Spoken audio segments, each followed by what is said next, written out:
Hey there.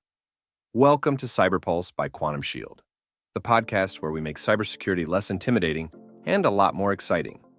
Every episode, we're diving into the latest digital drama, from sneaky hackers to the coolest defense strategies, all while sharing tips you can actually use.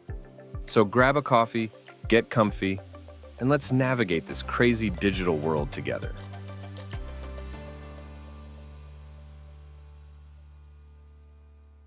Ever feel like, when you're browsing online, it's kind of like walking a tightrope. Like one wrong step and bam, you're in the hacker pit. Yeah, I get that. It's a jungle out there, right? Totally. And that's why we're diving deep into network security today. We're using this, a practical cybersecurity guide. It's like the decoder ring for, not getting digitally mugged. Love that analogy. I'm already feeling safer. So before we get into the nitty-gritty, why does all this even matter? Well, think about it. It's not just about some hacker seeing your, embarrassing vacation photo. Well, that's bad enough, right? Oh, for sure. Yeah. But this is about your whole digital life. Work stuff, banking info, everything's connected. Right. And it's all vulnerable if even one part's weak. Exactly. It's like one weak link and boom, the whole chain breaks. Remember that Equifax thing a while back? Oh, yeah. Millions of people's data just gone. Because of one vulnerability. One. So yeah, it matters. Okay, you've made your point. So where do we even start? This guide keeps mentioning patching. What even is that? Sounds like something you do to jeans. Right, But seriously, patching is just updating your software. Think of it like fixing a leak in your roof. You wouldn't ignore it, right? Definitely not. Water damage is no joke. Exactly. And neither are security holes in your software. Those updates are like little security guards patching up those holes before the hackers find them. Okay, that makes sense. Update. Got it. Yeah. So what about passwords? Seems kind of basic, but...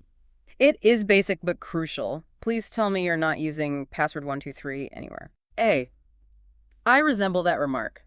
Kidding. Mostly. But seriously, what makes a strong password? Think of it like this.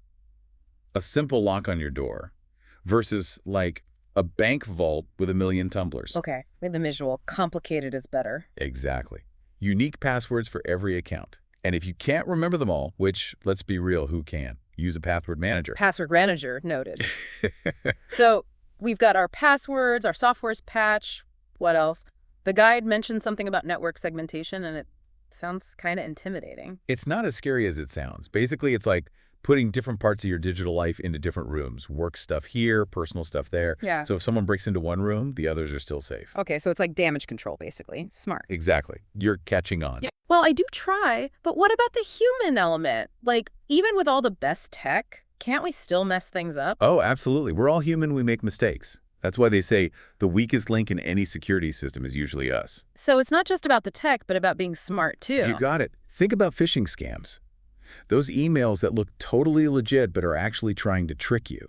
That's why education is key. Like, don't click that link Yeah. kind of education. Exactly. Training yourself and your employees to spot those red flags is huge GE. So strong tech, smart people, anything else? Or are we basically ninjas by now? Almost. But even with the best defenses, sometimes things happen.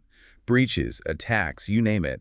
That's where an incident response plan comes in. Oh, right, because freaking out never helps. Never. That's why you need a plan. Think of it like a fire drill, but for cyber attacks. So if the digital alarms go off, we know exactly what to do. Love it. Exactly. Contain the damage, minimize the impact, recover quickly. Okay, that's reassuring. We covered a lot today. Patching, passwords, even digital fire drills. Huh. What's the one big takeaway for our listeners? Honestly, take it one step at a time. Start with the basics. Set up that password manager, update your software, and be aware of what you're clicking on. You don't have to become a security expert overnight. Just start building good habits. Small steps, big impact. I love it. So, to our listeners out there, what's one thing from today's deep dive that's going straight to the top of your to-do list? Let us know. And until next time, stay curious, stay safe, and remember. Don't click that suspicious link. Couldn't have said it better myself. See you next time for another deep dive. Ever wonder how much those free public Wi-Fi spots cost YU in terms of security risks? Something to ponder. See you next time. Thanks for hanging out with us on CyberPulse. Remember, cybersecurity doesn't have to be scary. It's all about staying sharp and a little bit savvy. Keep learning, stay curious, and don't let those cyber gremlins get you down. Catch you next time, and until then, stay safe, stay smart, and keep crushing it online.